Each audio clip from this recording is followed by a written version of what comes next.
మోక్షజ్ఞానప్రభాం శుద్ధాం నానారూపసమన్వితాం శ్రూయితాం శ్రావణీ లక్ష్మీ భోగభాగ్యప్రదా నృణాం.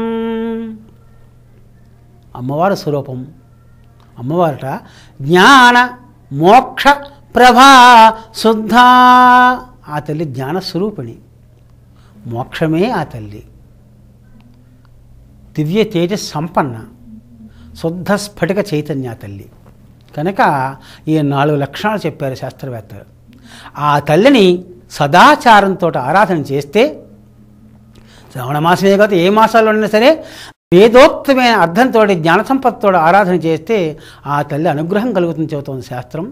అందులో నిత్య జీవితంలో ఆరోగ్యలక్ష్మి చైతన్యం గురించి మనం చెప్పుకుంటున్నాం. భుక్త్వా శతపథం గచ్చేత్ సంగమంచ దినత్రయే వామపార్శ్వేతు శయనం కిం వైద్యేన ప్రయోజనం. ఆరోగ్యలక్ష్మి. అసలు వైద్యుడు అక్కర్లేట ఈ పనులు చేస్తే. ఏమిటయ్యా? భుక్త్వా శతపథం గచ్చేత్, 100 అడుగులు వెయ్యాలట. భుక్త్వా, భోజనం చేసిన తర్వాత ఖచ్చితంగా వాకింగ్ చెయ్యాలి.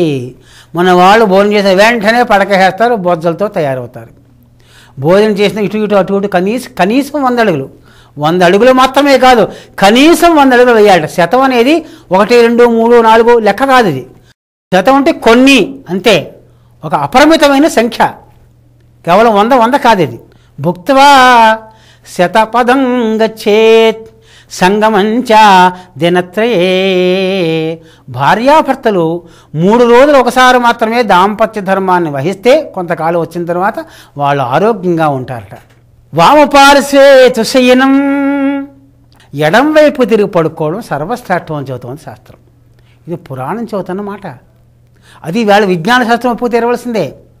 ఇక్కడ గుండెకాయ ఉంది కదా, రక్త ప్రసరణ బాగా జరగాలి అంటే ఇటు తిరిగి పడుకుంటేనే రక్త ప్రసరణ బాగా జరుగుతుంది.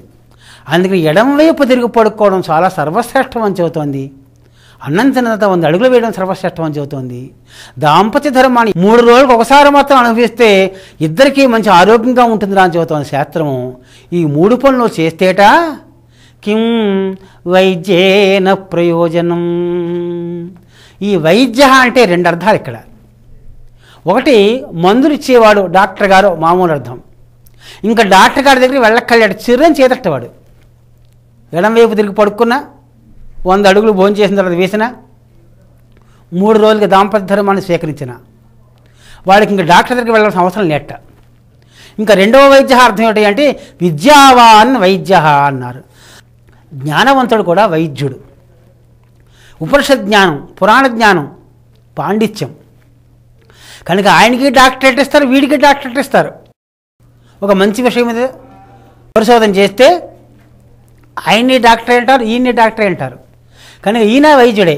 కనుక విద్యావంతుడి వల్ల ప్రయోజనం లేడానికి ఎవరిని వెళ్ళి ధర్మ సందేహాలు అడగక్కలేట. అందుకని కిం వైద్యేన ప్రయోజనం అని చెబుతోంది ఈ శ్రావణలక్ష్మి విలాసం. కనుక వేదో నిత్యమధీయత, వేదాన్ని అభ్యాసం చేయండి, వేదార్థాన్ని తెలుసుకోండి, శ్రావణలక్ష్మిని వినండి, సదాచారాన్ని పాటించండి. స్వస్తి. మీ అభిప్రాయాలను సూచనలను మాకు తెలియచేయాల్సిన చిరునామా భక్తి TV, care of Rachana television private limited, road number 92, Jubilee hills, Hyderabad 5,96,000. మా ఇమెయిల్ ఐడి bhaktihyd@gmail.com. మా వెబ్సైట్ www.bhaktitv.in. Phone number 9010222333.